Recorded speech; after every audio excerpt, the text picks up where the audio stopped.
Thank you so much, friends, for being here. I want to begin by acknowledging that we're gathered on the traditional territories of the Algonquin and Anishinaabe Nation, and that we commit to fighting for justice for the first people of this land. I also want to acknowledge my incredible Ottawa and surrounding region team. Thank you so much for being here. You are all amazing. We're here to talk about one of the things that's on a lot of people's minds, how we can come out of this pandemic by investing in people and supporting the folks that need help, investing in our healthcare, tackling the housing crisis. How can we help people out, and how can we afford to do that? And we know why people are worried, because they've seen Liberals and Conservatives kind of go from the same playbook, either one or two options. Either they cut the help that people need, every time they make a promise, they cut something else, or they put the pressure back on the same people that have actually sacrificed so much in this difficult time. They put the burden back on workers or small businesses. We are the only party saying it doesn't have to be that way. We've been saying we believe that the ultra-rich should pay their fair share so we can invest in people. And today I want to talk about closing some of the loopholes specifically and increasing enforcement as a way to raise funds. We've heard from a lot of public sector workers in the CRA who said if they had the right resources, if they had enough resources and staffing, they would be able to, with enforcement alone and closing loopholes alone, they would be able to increase revenue by $25 billion a year. And we look at what's happened over the past 6 years. The past 6 years, while Justin Trudeau's been in power, despite the Panama Papers and a number of other documents that have shown the super wealthy hiding their fair share, or not paying their fair share, hiding their wealth, despite that, there's not been a single conviction in 6 years for tax evasion. Not a single conviction. We know that we can do better. Justin Trudeau and Conservatives before him have let the super rich have a free ride. We want to put an end to that. We want to put an end to the offshore tax havens. We want to make sure that we are closing loopholes. We want to make sure that we are giving the CRA enough resources by investing in staffing and tools so that they can crack down with enforcement and increase revenue. We can invest in a future. And to do that, if you believe that the super wealthy should pay their fair share, if you believe we need to increase enforcement for the super wealthy and make sure that wealthy corporations are actually contributing fairly, if you believe in that, then you need to vote. The only way we can make this happen is by voting, and by voting New Democrat. The Liberals haven't done this. They might promise a number of things in this campaign, but they won't deliver because we've seen their track record. They don't want to make this a priority. They have not made the wealthy pay their fair share. We are going to do that. So if you want to make that happen, so we can invest in people, invest in a brighter future, you need to vote. Donc, un grand merci d'être ici. Je suis ici avec mon équipe de Ottawa et aussi la région autour d'Ottawa. Je suis tellement fier de mon équipe, donc merci d'être ici. Et aujourd'hui, on va parler de comment on peut faire payer le juste part des autres riches pour investir dans les gens. Parce que plusieurs personnes ont des préoccupations. Ils ont peur pour l'avenir parce qu'ils ont vu les anciens gouvernements, les gouvernements libéraux et conservateurs, dans une crise économique, soit couper l'aide aux gens, soit mettre plus de pression sur les épaules des travailleurs et travailleuses. On est le seul parti avec une troisième option. Ça, c'est de faire payer le juste part des autres riches. Mais en spécifique, ce qu'on propose aujourd'hui, c'est de mettre fin aux échappatoires qui laissent les autres riches d'exploiter le système. On veut mettre fin aux paradis fiscaux où les grandes compagnies cachent leur argent et ne payent pas le juste part. On veut aussi renforcer l'application de la loi. Et en faisant ça, en travaillant ensemble avec notre service public, on peut augmenter nos revenus jusqu'à 25 milliards de dollars par année. C'est possible. Mais avec les conservateurs et les libéraux, ce n'est pas possible parce qu'on a vu leur bilan. Ils ont laissé les autres riches d'avoir une partie gratuite.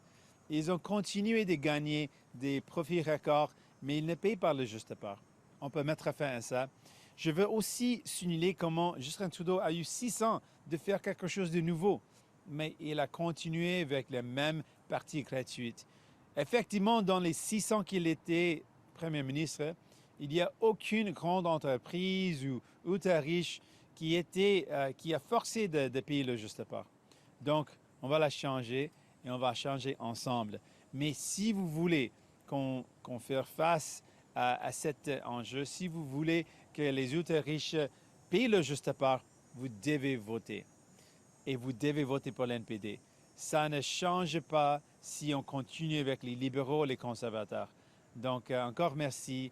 J'ai beaucoup d'espoir pour l'avenir. On sait que si on ose ensemble, on peut bâtir une meilleure société. On peut mettre fin aux paradis fiscaux échappatoires. On peut renforcer l'application de la loi pour investir dans les gens. C'est possible. On va le faire. Merci beaucoup.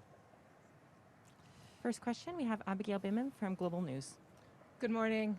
Over here. Hey. I know you've been asked this quite a few times, but I don't feel that you've given an answer. Would you support an Aaron O'Toole minority government? See, the problem with and I don't mind the question, I welcome people asking, is that I don't want to, I'm running in this campaign to become prime minister. And so the question requires me to accept defeat. I'm not going to do that. I'm fighting for people. We're not going to give up. We're going to fight to the end because we believe strongly that people deserve a new Democrat government. But I get your question. You're asking my position on the Conservatives. And let me be very clear. I do not believe Aaron O'Toole will make the decisions necessary to help people out. We have seen his government's track record. They might campaign for things right now, but we have seen what Conservatives done, which is to cut health.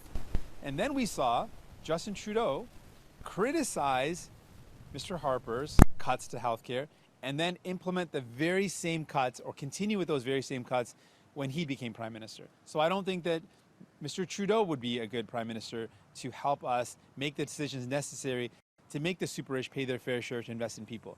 So I think neither Aaron O'Toole or Justin Trudeau will be the right prime minister to help us come out of this pandemic, to give people the help they need, to invest in the solutions that people need.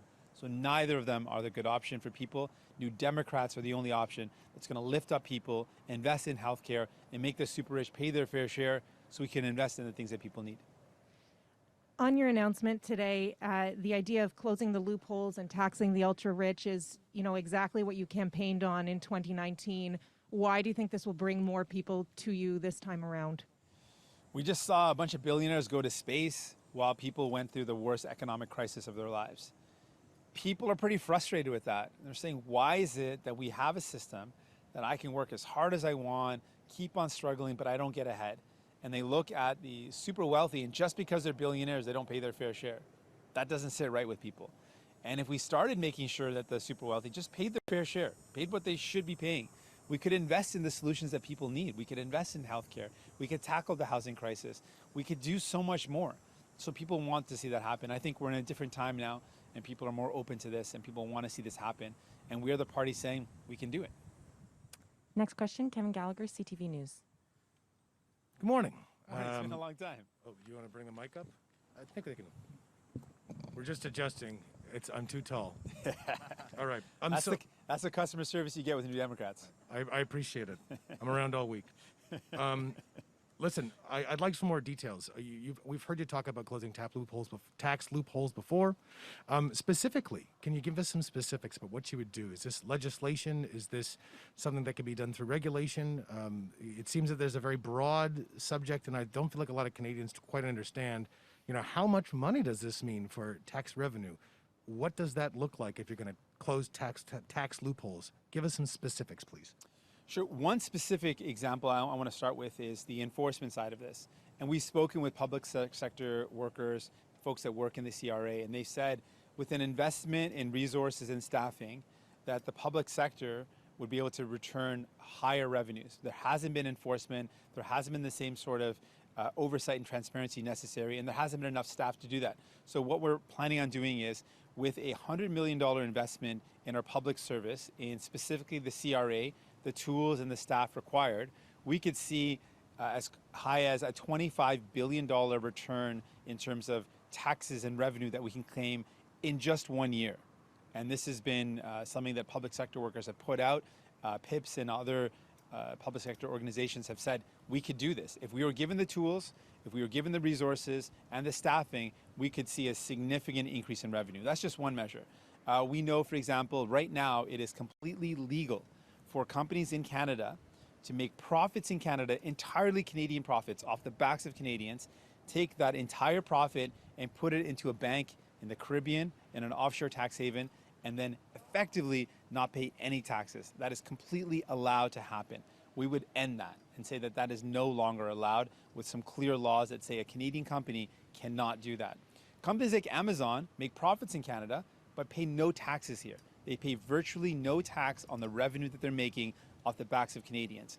France has proposed a 3% tax on revenue in the country that these web giants are making their profits. Those are some of the concrete steps we would take, which would significantly improve revenue. I just mentioned one of those tools would raise $25 billion. If you put these together, these are tens and tens of billions of dollars of revenue that we could increase that would help us pay for the programs that we need. Justin Trudeau has been criticized for not defining the middle class. He talks about it all the time. It's a center point of a lot of his policies. And you're talking about the ultra-rich a lot this campaign. Will you define what the ultra-rich is? Are we talking about a level of income? Please be specific with this definition. Sure. We're looking at people that are using offshore tax havens. You know, everyday working people, they don't have an offshore tax haven where they hide their money when they make profit. That's the ultra-rich. We're talking about Amazon, a company that's one of the wealthiest companies in the world that pays no taxes in Canada. That's the ultra-rich. We're talking about folks that are billionaires, the 44 billionaires in Canada that in this pandemic, because of the laws that Justin Trudeau has continued and previous Liberals and Conservatives have put in place, have increased their wealth to the tune of $78 billion, these 44 billionaires. These are the ultra-rich. These are the folks that are not paying their fair share simply because they're super wealthy. That can't continue. Next question, Nicolas Boisvert from CBC News. Morning, Mr. Singh. You've said many, many times that you're against the Trans Mountain pipeline, but last night on the French language leader special, you said that you would evaluate it as an NDP government. Can you explain what you meant by that? Would you consider keeping it, selling it? What did you mean by that? Well, it's clear I've been opposed to this project. I've been opposed to the expansion, and a new Democrat government would never have purchased it. When it comes to decisions that governments have to make, you need to know the assets and know the information before you make a decision in terms of what's in the best interest of Canadians, and I think that's prudent and smart governance. Is it naive to think that taxing the rich, these corporations that have access to the best tax lawyers money can buy, who have the ability to move money all around the world, that you'll actually be able to stay ahead of them and make sure that they don't find other loopholes eventually? I see why people would think that, and I understand that consideration. People wondering, these are the super wealthy. How could we go after them? They've got the best accountants. They've got the best team on their side. We also have the best team. We have some of the most professional and well-trained public service workers. And if we funded them appropriately, staffed up enough workers, and gave them the tools necessary, they absolutely could crack down with enforcement to tackle tax evasion and make sure the super wealthy were paying their fair share. We've got some of the best team. We've got the best team in the world, but we need to make sure that they're properly equipped and they're staffed up. And so our accountants and our Canadian workers in our public service, given the right tools, could absolutely make sure that the super wealthy pay their fair share, without a doubt. Prochaine question, Sébastien Desrosiers, Radio-Canada. Bonjour, Monsieur Singh. Bonjour. Le thème de l'environnement est très présent dans votre discours. Vous vous êtes opposé très clairement au projet d'expansion de l'oléoduc Trans Mountain. Mais hier, vous avez dit être prêt à évaluer le futur de ce projet-là. Est-ce que vous vous engagez à annuler l'expansion de l'oléoduc Trans Mountain? C'est la même réponse que j'ai donnée il y a quelques journées. On est contre ces projets. C'est clair que c'était une mauvaise décision. On est contre les subventions pétrolières et on va tout de suite mettre fin aux subventions pétrolières qu'on on a un gouvernement néo-démocrate. On pense qu'on doit investir dans l'énergie renouvelable, on doit investir pour un avenir où on réduit nos émissions et crée des bons emplois qui nous aident dans la lutte contre la crise climatique. Donc ça, c'est notre priorité. Mais avec chaque décision qu'on fait comme gouvernement, on doit évaluer tous les faits avant de prendre une décision qui est dans les intérêts des Canadiens et Canadiennes. Mais dans certains cas, vous êtes très clair, comme par exemple dans le cas du projet de troisième lien dans la région de Québec, un projet qui ne se ferait pas. Pourquoi ne pas prendre un engagement aussi ferme quant à Trans Mountain? Avec la troisième ligne, c'est une décision d'un investissement pour commencer un projet. Et dans ce cas, c'est clair qu'on a une opportunité d'investir dans les projets qui vont réduire nos émissions. Et la troisième ligne, ce n'est pas un projet qui amène ou qui suit notre but pour faire face à la crise climatique. Ça, c'est pourquoi ce n'est pas un projet que je préfère d'investir. Je pense que ce n'est pas une bonne utilisation de nos ressources. Mais on est prêt de travailler ensemble avec le Québec pour trouver des autres projets, les autres investissements dans l'infrastructure où on peut améliorer la qualité de vie, mais aussi réduire nos émissions et faire quelque chose pour défendre notre environnement et faire face à la crise climatique. Next question, Chris Reynolds from Canadian Press. The NDP has made some big spending promises. We've got guaranteed livable income for folks. We've got universal pharmacare, $10 a day child care. We've got elimination of for-profit homes, dental care, mental health care. These have all been promised in the short term or the long term under an NDP government. And there are also some big crackdown promises, but I'm wondering, with all the extra spending that this will entail, if these promises are made good on, I'm curious whether you're confident that the deficit or debt would continue to go down with the higher taxes and loophole closings you're promising, despite all this extra spending. I think coming out of an economic crisis, we can't afford not to invest in people. The alternative would be pretty dire. We're already in a housing crisis. It's only been made worse by this pandemic. To see young people who tell me they can't ever imagine owning their own home, to see that dream just crushed and that they can't believe it's something within their power or within their future, it means that we've got to do something about it. It means that we have to respond. To meet with people who can't afford their medication and aren't getting the medication that they need to stay well because it's too expensive, we need to fix that. We're the only country in the world that has this universal health care that hasn't fixed this problem to include medication coverage. There are so many really dire issues that we're up against that we can't just allow to continue. So I know there's going to be folks that say it's not possible, but those folks have been in power for a long time and they benefited off of this kind of dreaming less and having less hopes for what we can build and what we can achieve. I believe we need to make these things happen. And I believe if you've got a will, if you believe in making these things happen, you can make them. On top of that, there are significant revenue, and we're the only party with a real plan to say we can invest in people by making the ultra-rich pay their fair share, and we've got a real plan to do that. Anytime that you hear the Liberals make a promise or the Conservatives make a promise, you should also hear that they're either going to cut something else or that they're going to put the burden on you and your family. We're the only ones with a real plan that says it's not going to fall on you and your families. It's not going to be cutting help. We're going to invest in people by making the super wealthy pay their fair share. We've got the only credible plan to do that. On dental care and mental health care, just to clarify, I just wanted to confirm that under an NDP government, is the pledge to create a roadmap and work with provinces in the first few years of an NDP government to work toward those two goals of universal dental care and mental health care? Or is the goal actually to, within the first 2 years, say, establish one or both of those things? With the dental care program, we have a program that was costed out by the Parliamentary Budget Office for us to put in place immediately federal coverage for people that earn less than $60,000, for families that earn less than $60,000 a year immediately. So that would help anyone who has no coverage right now, under $60,000 a year, to immediately get coverage.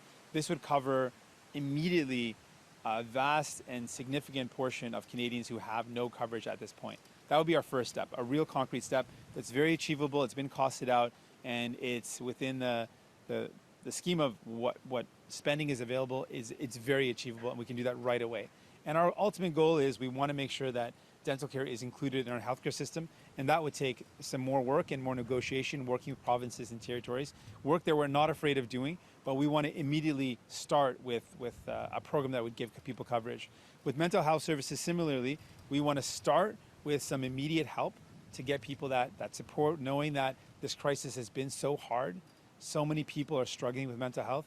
We want to start with some immediate improvement in access, or so many people can't access any mental health. And then we want to eventually work towards, with provinces and territories, including mental health supports into our healthcare system as well. Prochaine question, Boris Proulx, Le Devoir. Bonjour, Monsieur Singh, bienvenue à Ottawa. Vous avez dit de nouveau que vous allez couper toutes les subventions à l'industrie pétrolière, mais hier, lors du débat des entrevues en français, vous avez dit que vous n'étiez pas fermé à l'idée de donner des aides à l'entreprise pétrolière lorsqu'il est question de réduire leur bilan carbone. Donc, j'aimerais que vous clarifiez votre pensée. Vous donneriez donc de l'argent aux compagnies pétrolières si c'est pour atteindre certaines cibles? Non. Donc, l'approche des conservateurs et des libéraux, c'était une approche de chèque blanc. Et ce qu'ils font, c'est effectivement de donner l'argent aux entreprises. Ils disent que vous devez faire telle chose ou telle chose, mais ils donnent les subventions aux pétrolières en espérant qu'ils vont faire ce qui est nécessaire. Mais la différence, c'est qu'on va couper tout de suite les subventions, les chèques blancs de cet investissement sans avoir des conditions. Et on va remplacer notre approche avec une approche d'investir directement avec des garanties fermes pour les projets ou les initiatives qui réduisent nos émissions. On va être clair, tous les investissements d'un gouvernement néo-démocrate vont pour réduire nos émissions, pour investir dans l'énergie renouvelable, pour faire ce qu'il faut pour faire face à la crise climatique avec des garanties strictes. Bon, vous n'avez pas vraiment expliqué en quoi ça diverge d'une subvention là, au niveau de la définition, mais j'aimerais enchaîner sur une autre question. Vous parlez des ultra-riches. Combien d'ultra-riches il y a au Canada? Pouvez-vous nous donner une idée? Donc pour nous, c'est vraiment de parler des 44 milliardaires qui ont gagné plus de 78 milliards de dollars pendant cette crise, cette pandémie. On parle des gens qui utilisent les échappatoires pour cacher leur argent. On parle des grandes entreprises qui gagnent des profits ici au Canada, mais ne paient pas le juste part. On parle des géants de web comme Amazon qui gagnent des profits records pendant la pandémie, mais qui paient virtuellement aucune taxe au Canada. Ce sont les ultra-riches et on veut s'assurer qu'ils payent le juste part. Next question, Taylor Blewett, Ottawa Citizen. Hi, thanks for taking my questions. We've seen you express your disappointment over the vitriol that the Liberal leader has faced while campaigning. But like the other major parties, the NDP has also published messaging that distorts the truth, that assigns personal blame to the Prime Minister for things like the housing crisis. You know, over the weekend, for instance, you said the Prime Minister specifically has profited off student debt and you would immediately move interest on student loans. As you know, there's a freeze already on interest accumulation until 2023, and the Prime Minister personally obviously isn't profiting off student debt. Do you think that the spin and the leader-focused attacks the party has been participating in contribute to the toxicity we've seen during this campaign? Not at all. When we are directing our concerns towards the Prime Minister who makes a decision, it is absolutely the Prime Minister and his government that benefit from those decisions. And they make choices, and people should know the choices they make. We are saying that there should never be permanently interest, that permanent interest should be permanently removed from any federal debt. It's very different from a temporary freeze. And it is a fact that in the 6 years that Justin Trudeau has been Prime Minister, that if you look at the federal interest that's been collected for student debt, that has been a $4 billion cost to students. That's a fact. And the Prime Minister is responsible for that. Now, I don't believe in attacking someone just because I don't like them or because they're bad. That's horrible and shouldn't happen. But in politics, people should know the decisions that prime ministers are making. And absolutely, the prime minister is responsible for the outcomes that are happening. If we've got a housing crisis and the federal government has the power to tackle it, and the cost of homes have gone up in the 6 years that Justin Trudeau has been prime minister by an average of $300,000, and yes, that is a prime minister. He's the one calling the shots. He could have made different decisions. He could have made different investments. People should be upset at that. But I don't want people to be arbitrarily upset at Justin Trudeau because they don't like the way he looks or the way he dresses. That's wrong, and that's not something I'm ever going to do. But I absolutely believe people should know the decisions that a prime minister makes directly impact your life. And if they make bad decisions, you should know about them, and you should know those outcomes. So I'm always going to point those out and show that there's better choices that we can make. And it's important that people know that the decisions that prime ministers make directly impact your life, and I would make different decisions that would help people out. And if the NDP is again an opposition party to a minority government, how would you push the government specifically to address the significant problems we're seeing in Ottawa and across the country when it comes to housing access and housing affordability? I'll flip the question. I won't accept that we'll be in a minority. Maybe I'll take that we'll be in a minority New Democrat government. And what we would do is immediately invest in housing in a serious way. We've got a crisis, and we've met with so many people that can't buy a home. We met with people that live in their communities. They live, we'll take Ottawa for example. I met young people graduating from Ottawa U, and they're saying, we want to live here. This is where our family is. This is where our home is. This is where our friends are. But we can't afford to buy a home here, so we're going to have to go somewhere else. And I love the idea of people wanting to go to different parts of the country, but I am saddened if people have to leave their home behind because they can't afford to live there. That should not be how things are. And that's the reality. So what we would do is get big money out of housing. We know that there's significant investments from large corporations, which mean a first-time home buyer, when they're trying to buy their first home, is competing with a wealthy corporation, and that should never happen. We know that because of the lack of investments in housing, that there's no options for affordable rentals or places that are within people's budgets. So we would invest massively to build 500,000 new homes that are in people's budgets. We want to take this housing crisis seriously, not just talk about it, make announcements about it, but we want to do something about it. Justin Trudeau has had 6 years, and it's true, in those 6 years, he has the worst record on housing affordability amongst all OECD countries. That's a criticism of his decisions, and I think we can make better decisions. Bonjour, Monsieur Singh. Vincent Gosselin du CKJ 92.5 et Radio Ville-Marie. D'abord, concernant l'annonce d'aujourd'hui, je reprends la balle au bond de mon collègue du Devoir parce que c'est une rhétorique que vous utilisez souvent, les ultra-riches. Dans un premier temps, pouvez-vous nous expliquer concrètement ce que c'est un ultra-riche? Et deuxièmement, combien il y en a? Avez-vous des données chiffrées? Un exemple concret des ultra-riches sont les 44 plus riches au Canada, les milliardaires qui ont gagné 78 milliards de dollars plus dans cette pandémie.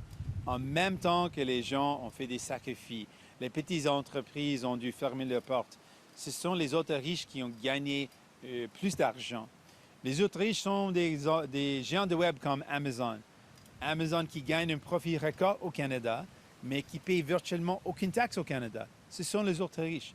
On a plusieurs exemples des entreprises qui ont utilisé les échappatoires ou des paradis fiscaux pour ne payer pas leur juste part. Ce sont aussi les autres riches. C'est les autres entreprises qui ne payent pas leur juste part. On veut régler ça, on peut régler ça, et en faisant ça, on peut investir pour bâtir une meilleure société, pour régler les problèmes dans les vies des gens. Et pour faire tout ça, vous devez voter. Je vous encourage de voter. Je suis correspondant pour une radio du Saguenay-Lac-Saint-Jean, alors permettez-moi de vous entretenir sur un enjeu régional. Dans la région du Saguenay-Lac-Saint-Jean, on a la petite Madison Lamarre qui est atteinte d'une maladie grave et qui doit recevoir un traitement qui coûte 2,8 millions de dollars. Santé Canada vient tout juste d'homologuer ce traitement-là, mais veut négocier le prix avec les pharmaceutiques et la petite Madison a besoin de son traitement d'ici au 21 novembre. Alors, c'est une question de vie ou de mort. Monsieur Blanchet du Bloc québécois s'est engagé à faire tout ce qui est possible en son pouvoir pour l'aider. Pouvez-vous vous engager aujourd'hui à aider la petite Madison à obtenir son traitement? Oui, bien sûr. Et premièrement, c'est tellement difficile pour une famille de faire face à une tragédie comme ça, une question difficile comme ça, qu'il y a une option pour qu'elle puisse vivre si elle a accès à ce médicament, mais ça coûte trop cher. Je ne peux pas comprendre comment c'est difficile d'avoir un choix comme ça pour un enfant et pour les parents, comment c'est difficile d'avoir une question comme ça. C'est horrible. Et c'est horrible particulièrement parce que on sait qu'il y a une solution. On a des médicaments qui peuvent sauver la vie. Donc, je comprends comment c'est difficile. Mais, et ce qu'on veut faire, c'est pas seulement aider Petit Madison, mais on veut aussi aider tous les autres petits Madison à travers les pays qui ont de la misère à acheter le médicament dont ils ont besoin, avec un programme national d'assurance médicaments. On peut aider tous les enfants, tous les gens, tous les adultes, tous de nos aînés qui ont besoin des médicaments qui ne peut pas les payer, qui ont de la misère à acheter les médicaments, qui ne prennent pas les médicaments dont ils ont besoin parce que ça coûte trop cher. On veut aider tous les gens et on peut faire ça si on investit dans une assurance médicaments universelle. On passera aux questions sur Zoom. We'll go to questions on Zoom. First question, Menaka Raymond Wilms from the Globe and Mail. Hello, Mr. Singh. Hello. As was mentioned in an earlier question, we've seen a fair number of protests during campaign stops this year, which your campaign has had to contend with as well. And from what you've seen, what seems to be the motivation behind these protesters? Are these focused on anti-masking, or what's the message there? From what we've seen, some of these folks seem to be really angry and are anti-vax or anti-mask. Some seem to also be putting out really horrible messages that are misogynistic or racist, and it's deplorable. This should not be happening, and so the folks that are using violent threats or horrible language against vulnerable people, that there's no place for that. I want to also reach out to folks that might be frustrated and angry because this has been a difficult time, and I think being in a pandemic with different measures that are in place and feeling isolated and feeling alone, it's been hard on a lot of people, and a lot of people are struggling with their mental health, and that's a real thing. And I want to just reach out and say, I see you. I know this has been frustrating, and I know this has been hard, but I absolutely believe we can get through this if we take care of one another, if we get vaccinated, and if we start making decisions to invest in the solutions that people need. I'm confident we can get through this. And I just want you to know I'm going to be every step of the way here, fighting for you and your families to make sure you get the help you need and that we can get through this difficult time. And also, you've talked before about how many of the NDP candidates are from minority groups. Can you speak a bit about why your party has put such an emphasis on having diverse candidates, and are they running in ridings that they can actually win? Yes, I would love to talk about that. I think it's so important that our halls of power reflect our country.